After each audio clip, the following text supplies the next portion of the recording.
You're listening to Halfway There, stories from the path with God. My name is Eric Nevins. I'm your host. Thank you so much for listening today. This is episode number 5, and today we have a treat. If you listened to last week's episode number 4, that episode was with a man named Chuck Malott, good friend of mine. His wife, Shari, is who we have today. Now, what I said last week was that this is interesting because they share a common struggle, as many married couples do, in that their son wrestles with alcohol and drug addictions and the way that rends a parent's heart. But they deal with it differently. So today we're going to give you a chance to see how Shari has brought and lived with this part of her heart before the Lord. So I think you're going to really enjoy hearing what she has to say. I asked her to be on originally before Chuck because she would share with me the story about how she came to Christ, which is just such a great story. And I think when you hear it, you'll be reminded just how powerful it is that we share Christ with our friends, that we share Christ with the people around us, because they notice. They notice who we are. They notice that we're different. And it is certainly and truly valuable. So that's one of the things I took away from the interview with Shari, and I think you will as well. I hope you enjoy it. Here is Shari Malott.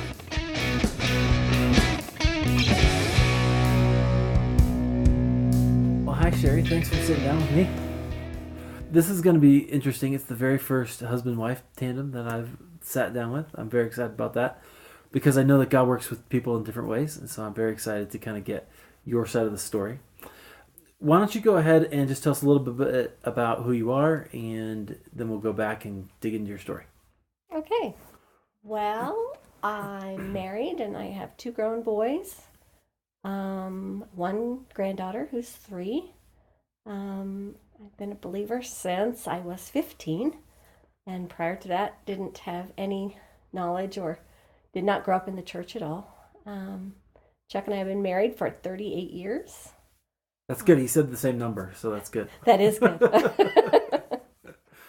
He does not forget our anniversary. That's good. And he does not forget our first date anniversary. He doesn't forget those dates. He's very good about that. I'm the youngest of 6 with a wide range of ages from 18 all the way down to when I was born. So, and you're an artist. Yes, I'm an artist. I went to art school. Taught art for about 20 years in the school and as a artist in residence and in a private studio, and I do my own art, and I'm very creative. Yeah, I love a lot of your creations. You've done some things at church that are always very moving, so that's good. Thanks. Okay, so tell us the story. The way I roped you into this is I had asked you just how you came to Christ one day in our small group, and you shared with me this really great story, and so I wanted to get you to share that with my audience. Tell us that story. Okay, great. Well, just a little bit of background is that both my parents were alcoholics. My dad died when I was 7 from alcoholism. Okay. And then by the time I got to Colorado, when I was about 13 with just my mom, she was still in the throes of it, and I had moved here from Virginia, and I knew I was seeking something because there were things in my life that I was missing, but I didn't know what it was I was looking for. And like I said, I didn't grow up in the church. I had no knowledge of the church. We never went to church. I never went to Sunday school. I knew Jesus, the name, but I really didn't know who he was or what he did. So when I was about 15, I started I think the Holy Spirit was just drawing me into calling me. And so we had a Catholic church that was next door to our apartment. I would just go and sit in that Catholic church. It was just a great, peaceful place. I knew nothing about Catholicism, and but I just enjoyed the peacefulness and the quiet of the church. And we did have a Bible in our house, so I would read the Bible. I started in Genesis. Had no idea about Old Testament, New Testament. Genesis was a great book, fabulous, very interesting. Got into Exodus, very interesting. But the whole time I kept wondering, where's this Jesus guy? because I did not realize the story, and I had no idea that you could jump around in the book. I kind of thought it was like a book. You started at the beginning and you went through. Yeah. But then when I was a sophomore, I had a girl in my class who she was very, very popular in the very popular crowd, and I was not. I was just kind of a, just a funny little person in the corner, wasn't really of the popular crowd. And she was a cheerleader and the prom queen, and she was everything. And in between 9th and 10th grade, she had become a believer, but I didn't know that. And I was in 4 classes with her, and she was just so nice to me in all of these classes. And I just couldn't figure it out, what was going on with her, because she was in this different clique, and why would she even be talking to me, and just the whole thing. And so one day it was December 17th, 1971. It was a Friday before winter break. I asked her, I said, why are you being so nice to me? Because she was just talking to me in journalism class, and she said, I said, why are you being so nice to me? And she said, well, in study hall, let's talk about it. In the study hall class we have next, let's do that. And I said, great. So the next class we had was study hall. We sat down together. She told me the whole gospel, how she had accepted the Lord over the summer at a camp that she went to, and how it had just changed her life. The story that I heard from her was not the story necessarily that I was a sinner and that I needed to be saved because I was such a bad person, even though I knew that, you sin, but that wasn't the real dominating factor, need in my life. But the whole thing of the story she kept telling me was how Jesus loved me and how God loved me. And I just needed that love. I needed that nurture because I didn't have that in my life. I didn't have that growing up. And that love of Christ was what drew me into the story that she was telling me about Jesus.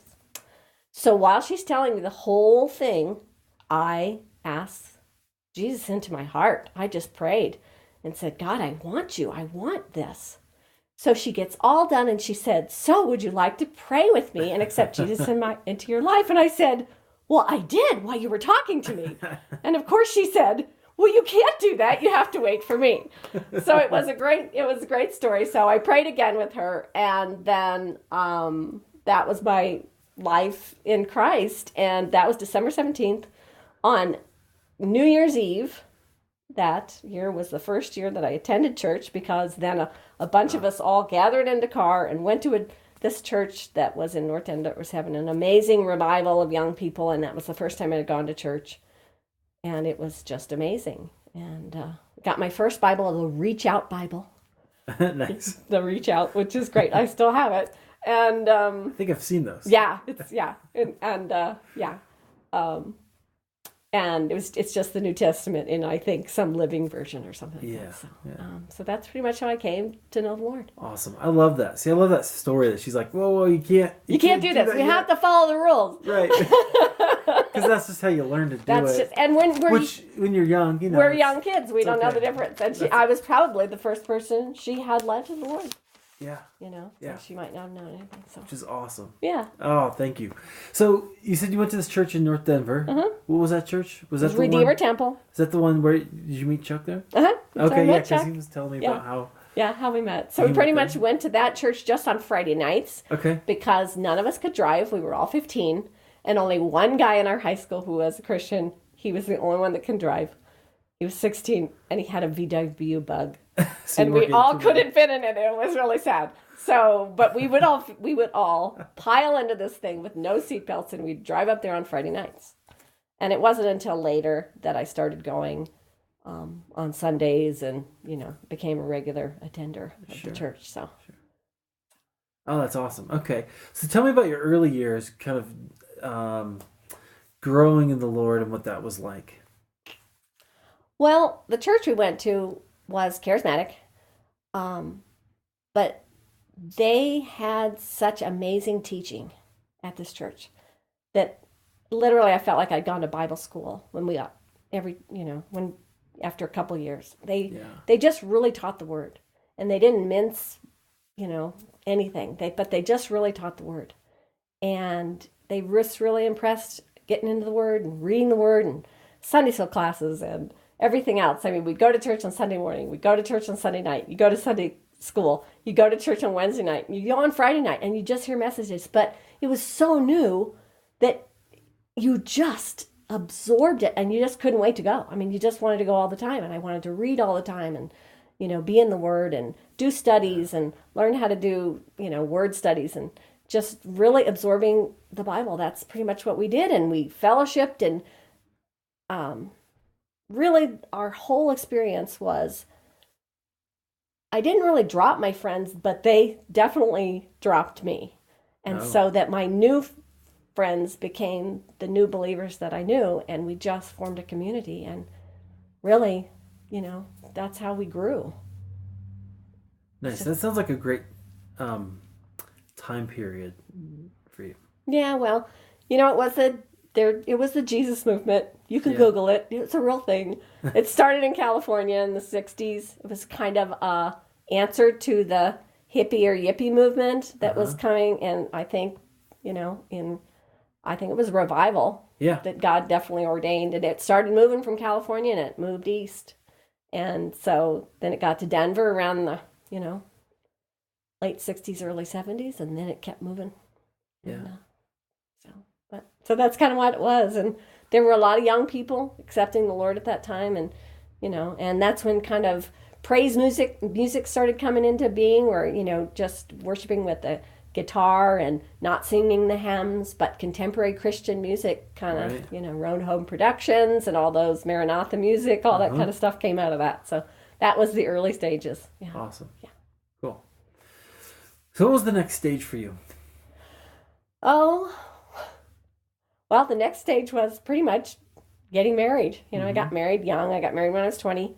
Yeah, we did too. Yeah.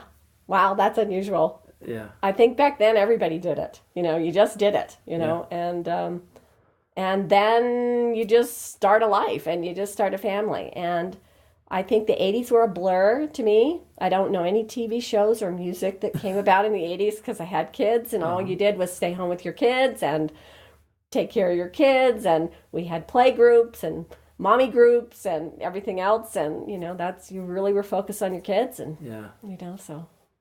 That's interesting. So take that back to your relationship with God in that time. What was that like?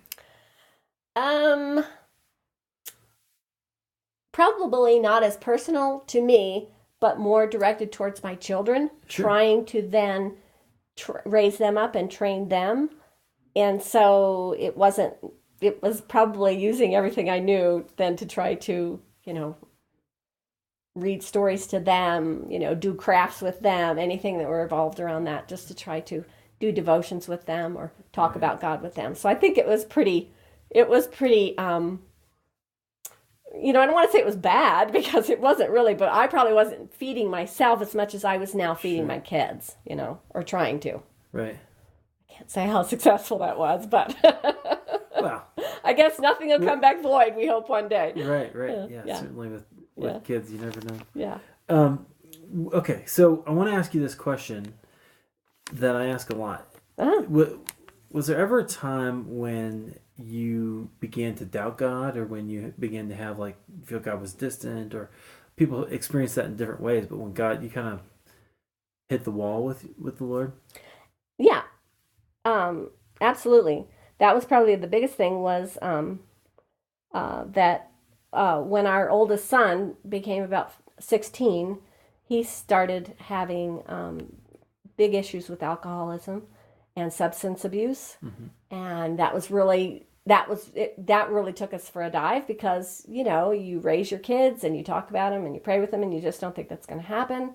And then as time goes on, you really think, well, it's just a teenage thing, he's going to get over it. And you do all these things, and you try counseling, and you do different things, and then that doesn't seem to be working. And then they get out of high school, and then he's still involved in this. And all along, I'm always thinking, God's going to save him out of this darkness. God's going to pull him back. And then it doesn't happen.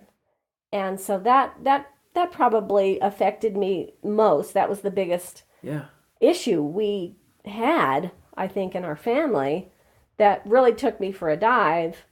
And, now 15, almost coming on 20 years later, that is not resolved, and he is still Yeah. in that. And so that's my fight, every day.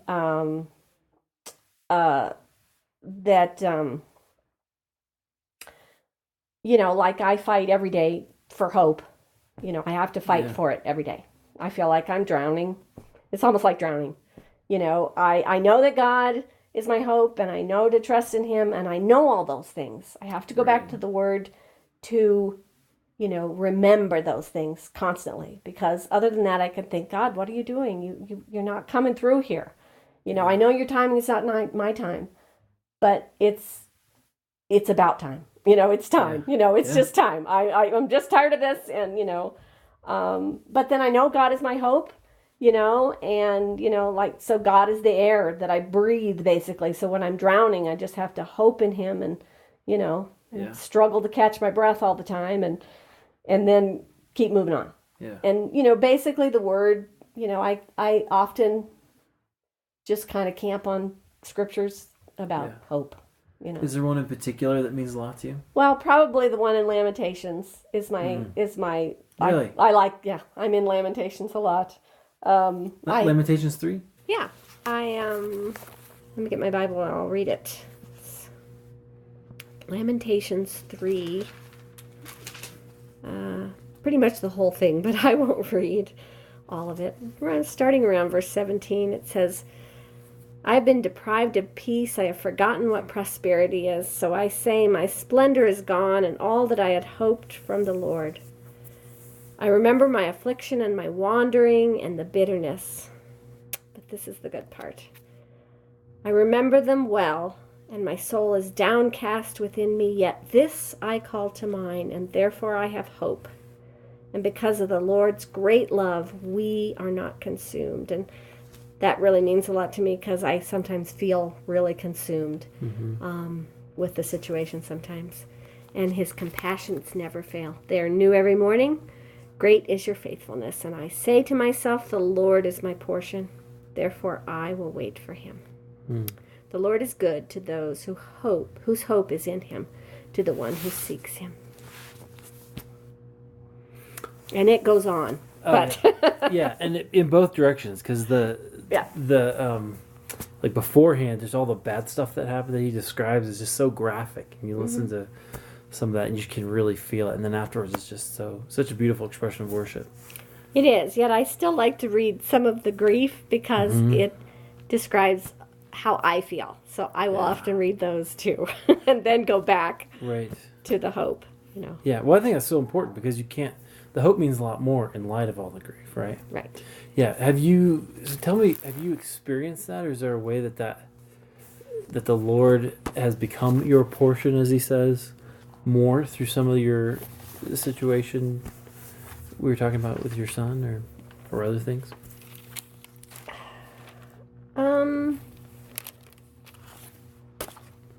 Yes, I think more that because I'm kind of in a place of struggling with it a little more right now. And struggling with sometimes feeling hopeless.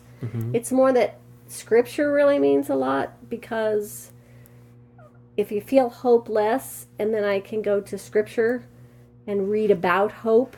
Yeah. And that then it's like it re-reminds me who God is and what I put my hope in. Right. So I guess that's my portion right there, is that I go to that hope in God, because I don't have hope in this world or anything else. Nothing in the circumstances. You don't wait for the circumstances to change. You wait on the Lord. Right. And so maybe that's where I go to. But right now I need the Scriptures more to remind me. I often admire those people that have lots and lots of faith, and they just seem like they're so strong in the Lord, and they just really believe, and and I'm kind of not at that place right now, where it's a little harder for me even after all these years. So I really need the Word to really hold on to go back to give me that strength and that hope again and again and again. Yeah. I think that's so powerful, because it's useful for us to say, no, I'm not I'm not there. Like even that's why I think the Book of Lamentations is in the Bible, right? For us to go, yeah. Sometimes life stinks, and we wonder what God's up to, and we wonder if He's even there, or it seems like He's afflicting me, like Jeremiah says, and you go, well, okay, what are we gonna do? So anyway, but that's probably my biggest struggle that I've had. It's affected our relationship, Sure. On and off, and so we work on that a lot. But Al-Anon has helped a lot with that also. So, but it's trusting in God. Trusting in God is hard. I mean, you think you trust God for your children when they go out the door, but we really don't know what we're saying. We think, because they're going to come back well. But the whole point is when you trust God, you really trust God when they don't come back well. That's trusting God.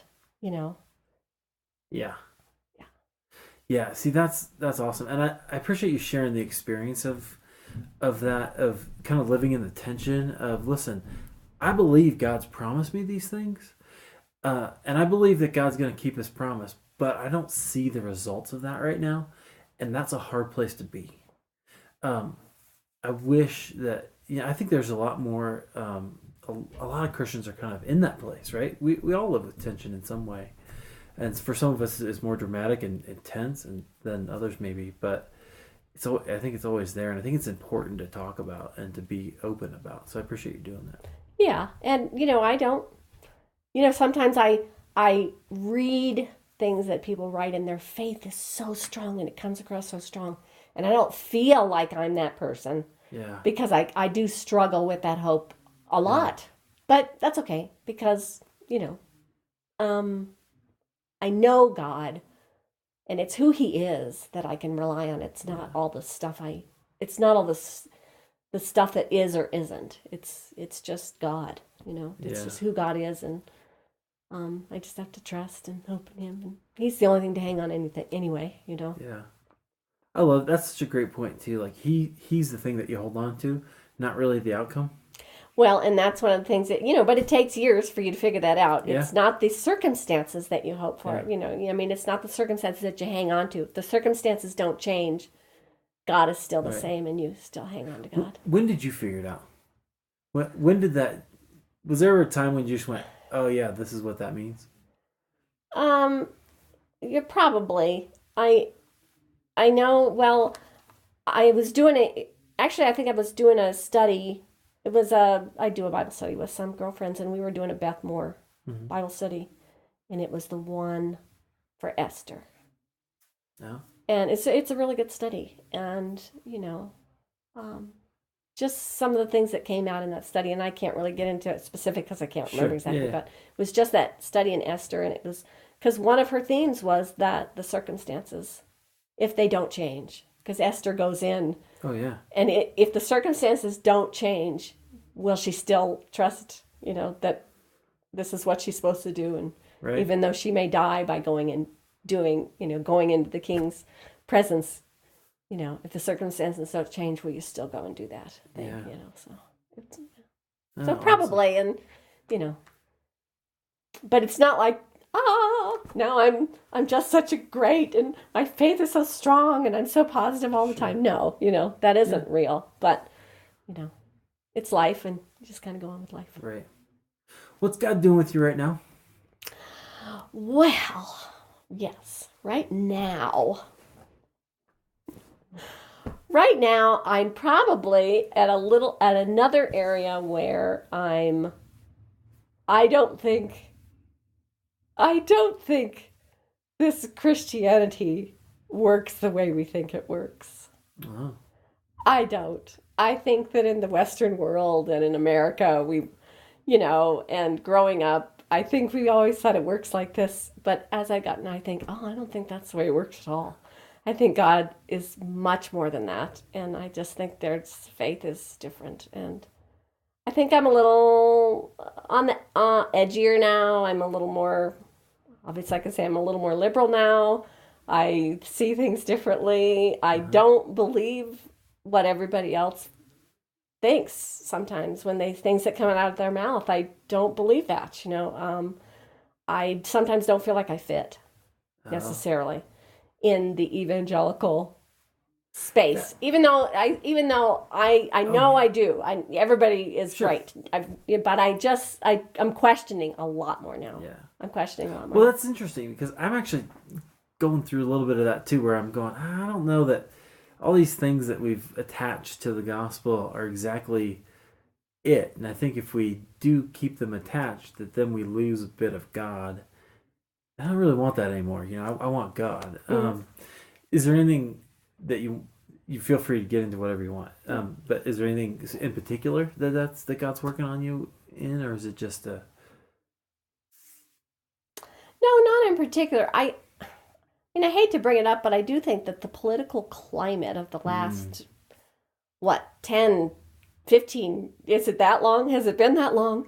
I hate to say that has really changed me because it attached itself too much to the church, and I, didn't believe the same way everybody else thought about certain political views.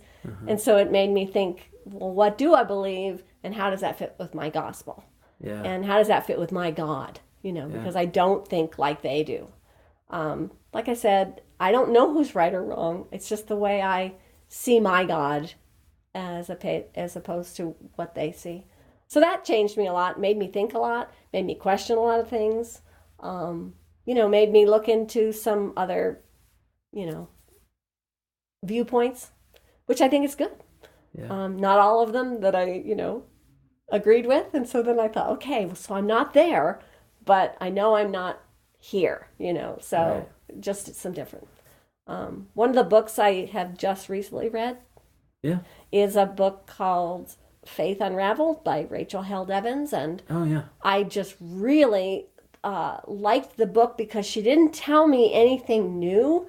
She didn't tell me to believe something different, but everything I read in the book, she articulated for me because she's a writer. Yeah. And she said what I was thinking. And so I went, oh, I don't think I'm crazy now, maybe, Other people do have these thoughts, and she was able to articulate it. And I do think because she's a younger voice, that I liked that and respected that, because I think that God's doing some new things and changing things. Yeah, it's interesting. She's moved to an Episcopal church. Yes, she has. Which is very interesting. It is very interesting. And I would have to say, I'm not ready to move from the evangelical church that I go to, but I'm glad to hear that because we go to the same church. This is true.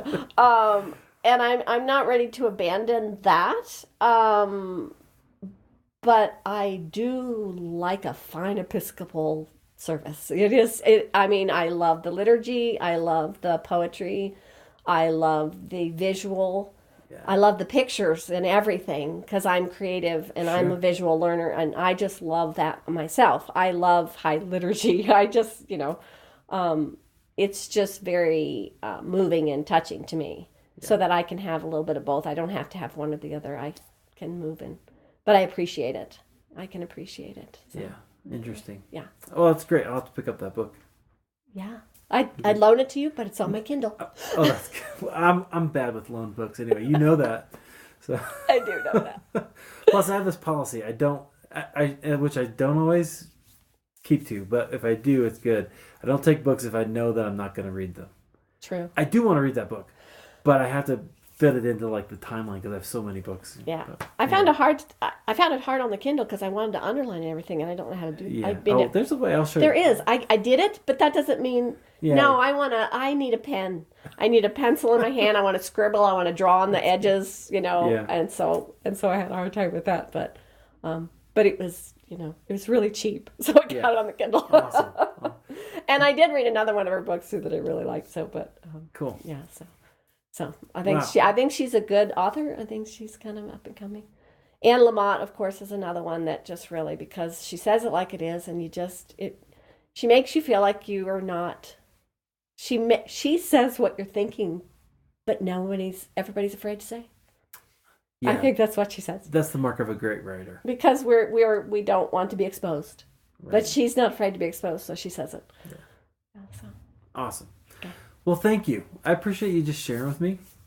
And with my audience, it's I know you guys have been through a lot, and that your journey has been really a just a process of walking with the Lord and learning how to do that well. So I appreciate you doing that. Great. It was really enjoyable. Thanks, Eric.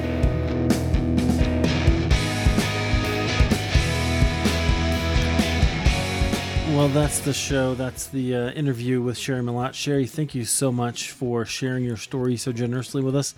I definitely appreciated it. I hope that you got something out of it as well, that you enjoyed just hearing her story. I found this quote from Anne Lamott that Shari was talking about.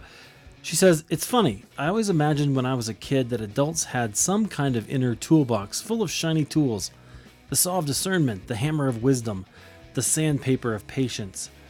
But then when I grew up, I found that life handed you these rusty, bent old tools, friendships, prayer, conscience, and honesty, and said, do the best you can with these. They will have to do. And mostly, against all odds, they do." Well, I hope that you have some tools, that you can take a tool or two out of this conversation with Shari Malott. If you have time, swing over to ericnevins.com. You can do it right on your smartphone. Check out the show notes. The books that Shari recommended are there and linked up. You can just click on them and get them. You can also click the subscribe button and go to iTunes, leave us a review.